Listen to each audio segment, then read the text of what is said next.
Hi viewers, welcome to our channel. ప్రస్తుతం మనతో పాటు భరద్వాజ్ గారు సీనియర్ జర్నలిస్ట్ ఉన్నారు. వారితో ఒకసారి మాట్లాడదాం. సో నమస్కారం సార్. నమస్తే సార్, ఆంధ్రప్రదేశ్లో మరొక వివాదం నడుస్తుంది సార్. అది తిరుపతి లడ్డు విషయంలో టీడీపీకి వైసీపీకి మధ్య ఒక మాటల యుద్ధం అయితే మొదలైంది. అంటే చంద్రబాబు నాయుడు గారు అయితే సంచలన ఆరోపణలు చేస్తారు. ఈ తిరుపతి లడ్డు ఏదైతే ఉందో దీంట్లో ఎనిమల్ కొవ్వును యూజ్ చేసి తయారు చేశారు, దీన్ని అపవిత్రం చేశారని చెప్పేసి ఆయన ఆరోపణలు చేశారు. ఆ రిపబ్లికన్ టీవీ వాళ్ళు కూడా ఇది నిర్ధారణ అయింది, ఇందులో ఎద్దు కొవ్వు యూజ్ చేశారు, చేప నూనె యూజ్ చేశారని చెప్పేసి వాళ్ళు కూడా ప్రచారం చేస్తున్నారు. ఎంటైర్ ఎపిసోడ్ గురించి మరి మీరేం చెప్తారు సార్? అంటే ఒకటి, కాంట్రాక్టులు ఎవరికి వెళ్ళినాయి అనేది క్లియర్గా ఉంది. అక్కడ నెయ్యి సరఫరా జరుగుతుంది కానీ ప్రభుత్వం నేరుగా కొనుగోలు చేయదు. కాంట్రాక్టులు ఎవరికి వెళ్ళాయో వాళ్ళు సరఫరా చేస్తారు. ఓకే. ఈ సరఫరా చేసేటువంటి కంపెనీల్లో అనేకం ఉన్నాయి. గుజరాతీ కంపెనీ కూడా ఉంది. గుజరాతీ కంపెనీలు చాలా ఉన్నాయి. నేతి నాణ్యత పరిశీలించిన తర్వాతే టెండర్లు ఖరారవుతాయి. టెండర్లు ఖరారైన కంపెనీ వారే పంపిణీ చేస్తారు. సో ఎవరికి టెండర్లు ఖాయమైనాయో వాళ్ళని తీసుకెళ్ళి ప్రాసిక్యూట్ చేస్తే విషయం క్లియర్ అయిపోతుంది. ఓకే. దీనిలో ఇప్పుడు వాళ్ళ టార్గెట్ ఏమిటి, ఎవరు చేశారు ఈ ఆరోపణ, ఎవరు రైజ్ చేశారు ఈ పాయింట్? తెలుగుదేశం పార్టీ అధినాయకుడు చంద్రబాబు నాయుడు గారు మాట్లాడారు. దీని ద్వారా ఏం చేయదలుచుకున్నాడు ఆయన? జగన్మోహన్ రెడ్డిని టార్గెట్ చేయదలుచుకున్నాడు. జగన్మోహన్ రెడ్డి ఆయన హిందువు కాదు అని ప్రూవ్ చేయదలుచుకున్నాడు. ఆయన క్రైస్తవుడు అని ప్రూవ్ చేయదలుచుకున్నాడు. క్రైస్తవుడు కాబట్టి అతనికి హిందూ మతం మీద గౌరవం లేదని ఎస్టాబ్లిష్ చేయదలుచుకున్నాడు. అతను క్రైస్తవుడు కాబట్టి అక్కడ జంతు కొవ్వుతో లడ్డూలు తయారు చేసి హిందువులని అపవిత్రం చేశాడని ఎస్టాబ్లిష్ చేయదలుచుకున్నాడు. ఇది ఆయన ప్రోగ్రాం. సో ఇది క్రైస్తవుల మీద జరిగిన దాడిగా భావించాలి. ఆంధ్రప్రదేశ్లో ఉన్నటువంటి క్రైస్తవులందరి మీద జరిగిన దాడిగా భావించి అట్నుంచి ఒక రియాక్షన్ మొదలైతే అద్భుతంగా ఉంటుంది. వైవి సుబ్బారెడ్డి గారు ఖండించాడు కదా, నేను నా కుటుంబంతో సహా వచ్చి ప్రమాణం చేస్తాను, మీరు కూడా వచ్చి చేస్తారా అని. దానికి చంద్రబాబు నాయుడు గారు ఓకే చెప్పేసి వెళ్ళిపోయి ప్రమాణం చేసేస్తే అయిపోతుంది. పొలిటికల్ స్పెక్యులేషన్ కోసం, అవతల వాళ్ళ మీద దాడి చేయటం కోసం తిరుమలలో అన్యమత ప్రచారం, తిరుమల వెంకటేశ్వర స్వామిని అంటే తిరుమల నుంచి వెంకటేశ్వర స్వామిని ఖాళీ చేయించేసి దాన్ని క్రైస్తవమయం చేయబోతున్నారు అనే ఒక స్పెక్యులేషన్ వైఎస్ రాజశేఖర రెడ్డి ముఖ్యమంత్రిగా ఉన్న రోజుల్లోనే తెలుగుదేశం పార్టీ వ్యూహాత్మకంగా ప్రచారం చేసింది చాలా క్లియర్గా. జగన్ టైంలో కూడా జరిగింది అది. జగన్ టైంలో టిక్కెట్ల వెనకాల అంటే తిరుమలకి ప్రయాణించేటువంటి ప్రయాణికులకు ఇష్యూ చేసేటువంటి టిక్కెట్ల వెనకాల ఒక క్రైస్తవ ప్రచారానికి సంబంధించిన కొటేషన్ ఏదో ఉందని ఒక గొడవ జరిగింది ఆ టైంలో. ఇలా తిరుమలలో అన్యమత ప్రచారము అనే దాని మీద గొడవ జరుగుతోంది ఫ్రీక్వెంట్గా. ఇప్పుడు చంద్రబాబు గారు కూటమిలో ఉన్నాడు. ఏ కూటమిలో ఉన్నాడు? ఎన్డీఏతో ఉన్నాడు ఆయన. ఎన్డీఏ ప్రోగ్రాం ఏమిటి? ఎన్డీఏ ప్రోగ్రాం ఏమిటి? భారతదేశంలో హిందూ మతం ప్రమాదంలో ఉంది అని ఎస్టాబ్లిష్ చేయటం. హిందూ మతం ప్రమాదంలో ఉంది అని ఎస్టాబ్లిష్ చేయటం అనే కార్యక్రమంలో ఇప్పుడు చంద్రబాబు నాయుడు గారు కూడా గొంతు కలిపాడు. గొంతు కలిపి ఇక్కడ ఉన్నటువంటి మైనారిటీల మీద దాడి చేయడానికి సిద్ధపడిపోయాడు. ఇది పొలిటికల్ వారు జగన్మోహన్ రెడ్డి వరకు పరిమితం చేస్తే కుదరదు. ఓకే. దీన్ని మైనారిటీల మీద దాడిగానే చూడాలి. మీ పొలిటికల్ మైలేజీ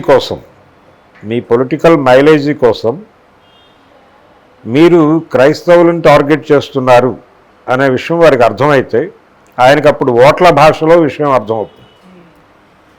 అంటే మైనారిటీస్ దూరం అయితే తెలుగుదేశానికి ఏమిటి పరిస్థితి అనే లెక్కలు వస్తాయి. ఓకే. ఆ లెక్కలు వచ్చాక అక్కడ ఏం వాడారు, కొవ్వు వాడారా, నెయ్యి వాడారా అనేది ఆయనకు అర్థమవుతుంది. ఒకటి, అసలు నెయ్యి ఎక్కడి నుంచి వస్తుంది? పాల తాలూకా అది బై ప్రోడక్టు. అయ్యా, పాలు ఎక్కడి నుంచి వస్తున్నాయి? చంద్రబాబు నాయుడు గారు లేకపోతే హిందూ మతం వాళ్ళు ఇవ్వట్లేదు కదా.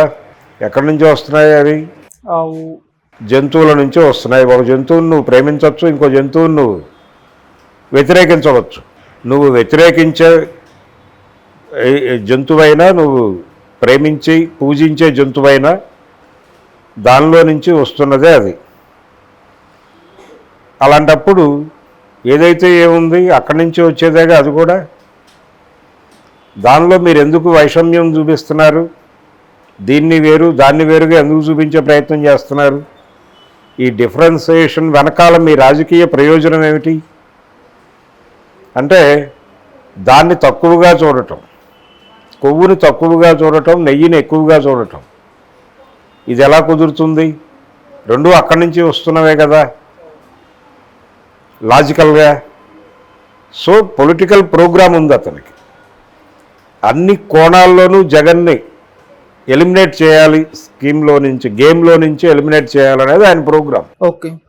ఆ ప్రోగ్రాంలో భాగంగా ఎక్కడ వీలైతే అక్కడ ఆయన అమరావతిలో పాతేస్తానన్నాడు. ఆ మధ్య ఓవర్ స్టేట్మెంట్ అది. ఇప్పటికీ రోజుకొక 2 స్పెక్యులేటివ్ స్టోరీస్ జగన్మోహన్ రెడ్డిని టార్గెట్ చేస్తూ 2 స్పెక్యులేటివ్ స్టోరీస్ సర్క్యులేట్ చేయకుండా తెలుగుదేశం మీడియా నడవటం లేదు అనేది వాస్తవం. జనానికి చిరాకు వచ్చే లెవెల్లో పెడుతోంది ఇది. పరిపాలన మీద దృష్టి పెట్టడం కన్నా కూడా గత ప్రభుత్వం హయాంలో జరిగినటువంటి నేరాలని పరిశోధించి ఆ ప్రభుత్వంలో ఉన్నటువంటి వారి మీద కేసులు ఫ్రేమ్ చేయటం మీద చూపిస్తున్న శ్రద్ధ పరిపాలన మీద చూపించడం లేదు చంద్రబాబు నాయుడు అనే అభిప్రాయం నెమ్మదిగా ప్రజల్లో మొదలైంది. రోడ్లు బాలేవు అన్నారు. రోడ్లు మెరుగుపరచడానికి ఏమైనా చర్యలు చేపట్టారా? లేదు ఇప్పటిదాకా. ఆల్రెడీ శ్రీకాకుళం జిల్లాలో ఎమ్మెల్యేలని గౌరవ చేసి ప్రజలు నిలదీసినటువంటి సందర్భం చూసాం. ఎర్రన్నాయుడు గారిని కూడా. కాబట్టి ప్రజలు రియాక్ట్ అవ్వటం మొదలైంది. అలాగే మొన్న వచ్చినటువంటి వరదల సందర్భంగా ప్రభుత్వం ప్రజలని అలర్ట్ చేయటంలో ఫెయిల్ అయింది అనేది అందరికీ అర్థమైనటువంటి విషయం. మీరు వెలగలేరు రెగ్యులేటరీ తాలూకా గేట్లు ఓపెన్ చేసేటప్పుడు ప్రపంచాన్ని చెప్పాలి కదా. చెప్పకపోతే అంటే వదలటం తప్పు అనేది వేరే గొడవ. ఓకే. వదలటం తప్ప ఒప్ప అనేది వేరే గొడవ. వదలకపోయి ఉంటే ఇంకొన్ని గ్రామాలు పోయేవి. కొండపల్లి, వీటీపీఎస్, ఇబ్రహీంపట్నం ఇలాంటివన్నీ వెళ్ళిపోయేవి కృష్ణలోకి. కానీ వదిలేటప్పుడు దాని ప్రభావం ఎక్కడెక్కడ పడుతుందో వాళ్ళని అలర్ట్ చేసి ఉండొచ్చు కదా. అది చేయలే, దానికి టైం లేదని చెప్తున్నారు. దీనికంటే ముందు ఆంధ్రప్రదేశ్లో ఉన్నటువంటి అన్ని డ్యాములు నిండు కుండల్లాగా ఉన్నప్పుడు కొంచెం నీటిని విడుదల చేయండి, కొంచెం రిలాక్స్ చేసుకోండి అని చెప్పి కమ్యూనిస్టు పార్టీలకు చెందినటువంటి రైతు నాయకులు మాట్లాడారు. జగన్మోహన్ రెడ్డి కాదు, జగన్మోహన్ రెడ్డి కూడా మాట్లాడాడు, అది పక్కన పెట్టేద్దాం. జగన్మోహన్ రెడ్డి మీద విమర్శలు చేసినటువంటి రైతు నాయకులు కూడా మాట్లాడారు కదా. వాళ్ళ మాటను పట్టించుకుని అవి కొంచెం ఖాళీ చేసుంటే నీకు బ్రీతింగ్ స్పేస్ దొరికేది కదా. అది చేయలే.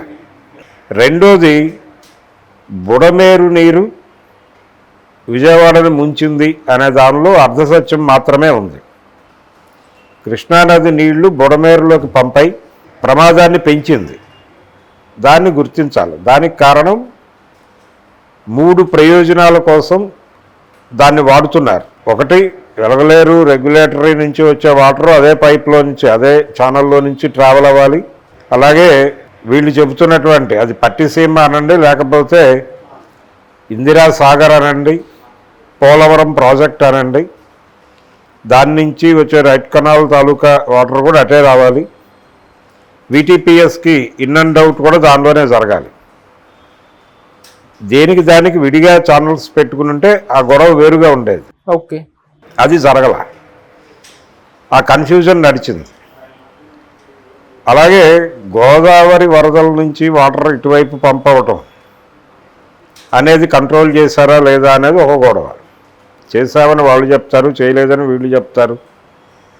ఏది ఏవైనా కానీ ప్రభుత్వం ఇంకొంచెం కాన్షియస్గా వ్యవహరించి ఉంటే వరద ప్రమాదం నుంచి కొంతమంది జనాలు బతికేవాళ్ళు, కొంత నష్టాలు తగ్గుండేవి.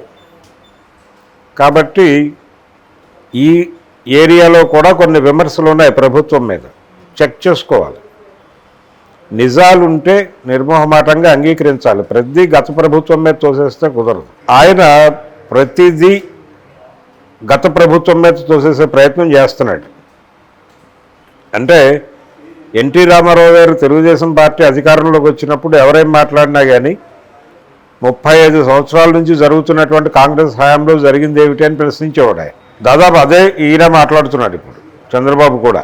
గత ప్రభుత్వం మీద నెట్టేసి అంతకాలం నడుపుతారు మీరు, గత ప్రభుత్వ వైఫల్యాల వలన కదా మిమ్మల్ని అధికారంలోకి తీసుకొచ్చారు ప్రజలు అనుకుంటే మీరు చేస్తున్నది ఏమిటి? 100 రోజుల పరిపాలన ముగిసింది. ఈరోజు వరకు, ఈ రోజుకి ఆయన ఉచిత ఇసుక అన్నాడు. ఉచిత ఇసుక దొరకటం లేదు జనాలకి అనేది స్పష్టం. జగన్మోహన్ రెడ్డి రోజుల్లో 7,000, 8,000కు దొరికినటువంటి ఇసుక ఇప్పుడు 14,000 పెట్టాల్సి వస్తుంది అనేది ఆంధ్రప్రదేశ్లో నిర్మాణ రంగంలో ఉన్న ప్రతి ఒక్కరికి తెలిసిన విషయమే. నిర్మాణానికి సంబంధించి 3-4 రకాల వేరియేషన్స్లో ఇసుక అడుగుతారు. అక్కడ ఏదో ఒక రకమే అవైలబుల్గా ఉందని చూపిస్తారు వీళ్ళు. అలా కాకుండా ఎవరో ఒక కాంట్రాక్టర్కి డబ్బులు ఇచ్చేస్తే వాడు మనకు కావాల్సింది పట్టుకొస్తాడు కదా అని అటువైపు వెళ్తున్నారు వీళ్ళు. అక్కడ దాదాపు 14,000 వరకు లాగేసుకుంటున్నారు లారీకి. ఇలాంటివి జరగట్లేదు అని అనగలరా ప్రభుత్వం? ఇసుకంతా ఆయన దోచేసి ఇంట్లో పాడేసుకుంటున్నాడు అని కదా మాట్లాడారు. జగన్మోహన్ రెడ్డి వైపు నుంచి కూడా తప్పులు జరిగాయి, జరగలేదని అనుకోవాల్సిన అవసరం లేదు. ఆయన వరదల సందర్భంగా ముందు సహాయ చర్యలు చేపట్టి అలా సంక్రమించిన హక్కుతో తెలుగుదేశం పార్టీ ప్రభుత్వాన్ని నిలదీసుంటే ఒక పద్ధతిగా ఉండేది. ఆ పని చేయలేదు ఆయన, ఆ పని చేయలేదు. కొంత గందరగోళపు ప్రకటనలు చేశారు. దాని తాలూకా అంటే ఆయనకి ప్రాపర్ అడ్వైజర్స్ లేవు, అది కనిపిస్తూనే ఉంది. అయితే చంద్రబాబు నాయుడు గారు దీన్ని వెసులుబాటుగా తీసుకుని పదే పదే జగన్మోహన్ రెడ్డిని టార్గెట్ చేయటం వలన ప్రయోజనం లేదు. ప్రజలకు మీరు ఏం హామీలు ఇచ్చారో అవి చేయండి. ఈ స్పెక్యులేటివ్ గొడవలు ఎందుకు మనకి? తిరుపతిలో లడ్డూ తయారీలో కొవ్వు వాడారు అని చెప్పి ఒక వివాదాన్ని రెచ్చగొట్టి ఆ వివాదం నేపథ్యంలో క్రైస్తవ మతాన్ని టార్గెట్ చేస్తూ జగన్మోహన్ రెడ్డిని టార్గెట్ చేయటం అనగా క్రైస్తవాన్ని టార్గెట్ చేయుటే. కాబట్టి మైనారిటీలను టార్గెట్ చేస్తూ మాట్లాడటం ఇది ఎంతవరకు సబబు? గుజరాత్కు చెందినటువంటి కంపెనీల తాలూకా నెయ్యే వాడుతున్నారు అక్కడ. గుజరాత్ అనేది హిందువులకి పవిత్రమైన స్థలం అనుకుంటే ఇప్పుడు నరేంద్ర మోడీ గారి సెంటర్ అది. సో గుజరాత్ నుంచే ధర్మం ప్రవహిస్తోంది అనుకుంటే గుజరాత్ నుంచే నెయ్యి వస్తుంది అక్కడ. మీరు ఎటువంటి భయము పడాల్సిన అవసరం లేదు. మీకు నిజంగానే ధైర్యం ఉంటే వెళ్ళి అక్కడ చేయొచ్చు. అంటే టీవీ ఛానల్స్లో స్పెక్యులేషన్ స్టోరీస్ సర్క్యులేట్ అవ్వటం అనేది కొత్త ఏం కాదు. ఈ మధ్యకాలంలో చాలా స్పెక్యులేటివ్ స్టోరీస్ని మనం చూసాం. ఈ పార్టీ ఆ పార్టీలో విలీనం అయిపోతుంది అని ఒక రోజంతా హడావిడి చేస్తాడు. 10 రోజులే గడువు, 10 రోజుల్లో విలీనం అని చెప్పేసి కథనాలు ప్రసారం అవ్వటం మనం చూసాం. దానికి అధికార ముద్ర వేస్తూ ముఖ్యమంత్రులు లాంటి వాళ్ళు, రాజ్యాంగ పదవుల్లో ఉన్నటువంటి వాళ్ళు దాన్ని ఎక్నాలెడ్జ్ చేస్తూ ప్రకటనలు చేయడం చూసాం. ఒక స్పెక్యులేటివ్ స్టోరీ అని అర్థమవుతూనే ఉంటుంది, కానీ దానికి అధికార ముద్ర వేసేస్తారు. సో అదే చేశాడు చంద్రబాబు. ఇప్పుడు చంద్రబాబు గారు మాట్లాడిన మాటని ఎవరు నిర్ధారించాలి? టీటీడీ నిర్ధారించాలి. టీటీడీ ఖండించింది కదా దాన్ని, అంతకంటే ఏం కావాలి? నిజమే మేము కొవ్వే కొంటున్నాం, కొవ్వే వాడుతున్నాం అని చెప్పారా వాళ్ళు? చెప్పలేదు కదా. అక్కడ టెండర్లు ఎవరికి వెళ్ళినాయో క్లియర్గా ఉంటుందిగా. ఆ టెండర్లు వాళ్ళందరినీ తీసుకొచ్చి ప్రాసిక్యూట్ చేయండి, అరెస్ట్ చేయండి, ఇంటరాగేట్ చేయండి, వాళ్ళని 3rd డిగ్రీ ప్రయోగించండి, లేదు ఎన్కౌంటర్లు చేసి చంపేయండి. తప్పేముంది దానిలో? ఆ పని చేయకుండా మీరు క్రిస్టియానిటీని టార్గెట్ చేసి మాట్లాడితే ఎలాగా? క్రిస్టియన్ సమాజం రియాక్ట్ కావట్లేదు కాబట్టి అని వ్యవహరిస్తే ఎలాగా? పైగా మీరు మత విద్వేషాన్ని రెచ్చగొడుతున్నారు. లౌకిక రాజ్యాంగం అమలులో ఉన్నటువంటి దేశంలో 2 మతాల మధ్య చిచ్చు పెట్టే ప్రయత్నం చేస్తున్నాడు చంద్రబాబు. దీన్ని సీరియస్గా ఖండించాలి లౌకికవాదులందరూ. ఖండించి 2 విషయాలు తేల్చాలి. ఒకటి, నెయ్యి అనగానేమి, అలాగే దీనికి సంబంధించి కొవ్వు అనగానేమి, దీనికి సంబంధించిన ఒక శాస్త్రీయమైనటువంటి రీసెర్చ్ జరగవలసిన అవసరం ఉంది. అది పవిత్రమైనది, ఇది అపవిత్రమైనది ఎలా అవుతుంది అనేది ఒకటి తేల్చాలి. దీంతోపాటు మత విద్వేషం రెచ్చగొట్టే ప్రకటనలు చేస్తున్నందుకు గాను రాజ్యాంగం హామీ ఇచ్చినటువంటి వాదానికి భిన్నంగా వ్యవహరిస్తున్నందుకు గాను ముఖ్యమంత్రి స్థానం నుంచి ఆయన తొలగించాలి. ఇది జరగాలి. అంటే ఆయన ఏమి స్వీపింగ్ కామెంట్ కాదు, అది సీరియస్ కామెంట్. ఓకే, దాని మీద కొంచెం సీరియస్గా రియాక్ట్ అవ్వాల్సిన అవసరం ఉంది. చంద్రబాబు నాయుడు గారు ఎంత అగ్రెసివ్గా ఎంత దూకుడుగా మాట్లాడుతున్నాడో అంత దూకుడుగాను మాట్లాడాల్సిన అవసరం ఉంది. ఆయన ఏమి ఆషామాషి ప్రకటనలు చేయట్లా. అమరావతిలో పాచేస్తానంటున్నాడు, కొవ్వు వాడుతున్నారు అంటున్నాడు, ఇష్టం వచ్చినట్టు మాట్లాడుతున్నాడు ఆయన. అక్కడ ఒక సంస్థ ఉంది, ఒక ధార్మిక సంస్థ ఉంది. మీరు తిరుమలలో అన్యమత ప్రచారము, క్రైస్తవం ఇన్ఫ్లుయెన్స్ పెరుగుతోంది, ఇవన్నీ ప్రతిపక్షంలో ఉండగా కూడా మాట్లాడారు. ఇప్పుడు కొత్తగా కాదు. అక్కడ గుళ్ళు అంటే అక్కడ రకరకాల స్కాములు జరిగినాయి. రూముల కేటాయింపుల దగ్గర నుంచి రకరకాల గందరగోళాలు జరిగాయి. అసలు తిరుమల తిరుపతి మొత్తం వ్యాపార కేంద్రం చేశారు, అన్ని రకరకాల ఎలిగేషన్స్ ఇలా రకరకాల పద్ధతుల్లో చేశారు. వీటి మీద విచారణ జరపాలి. వీటి మీద ఈ స్టేట్మెంట్స్ మీద విచారణ జరపాల్సినటువంటి అవసరం ఉంది. అది జరిపి చంద్రబాబు నాయుడు గారి మీద కేసు ఫైల్ చేయాల్సిన అవసరం ఉంది. నిజానికంటే రాజ్యాంగ మౌలిక సూత్రాల మీద ఆయన దాడి చేసే ప్రయత్నం చేస్తున్నాడు. భారతదేశ లౌకిక జీవనం మీద ఆయన విషం చిమ్మే ప్రయత్నం చేస్తున్నాడు. రెండు మతాల మధ్య చిచ్చు పెట్టే ప్రయత్నం చేస్తున్నాడు. మత విద్వేషాన్ని రెచ్చగొట్టే ప్రయత్నం చేస్తున్నాడు.